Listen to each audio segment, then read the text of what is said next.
बढ़िया राजमहल बढ़िया जी के रहने वाले हैं। मैडम जब 21 का पुरस्कार देते हैं लेकिन उनका फरमान क्या है 900 घंटा मर गई हर अचानक बजवानी गोरी मार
ये जो भी पैसा दिया गया है नैना जी को गाने की फरमाइश चाहिए हमके तो नहीं चाहिए अंग्रेजी स्टाइल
इसी बीच में माननीय राजमहल उपाध्याय जो कि दिल्ली के निवासियों की तरफ से 11 रुपए का पुरस्कार की फरमाइश है विभाग के लिए क्या किया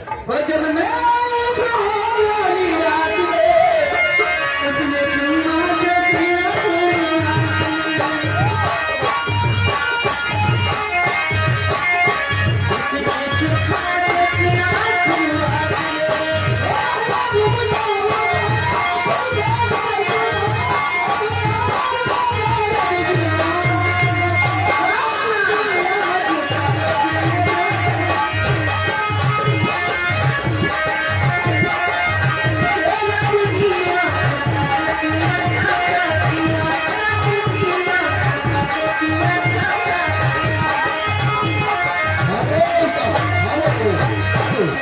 इसी बीच में आ गए माननीय रिंकू वर्मा।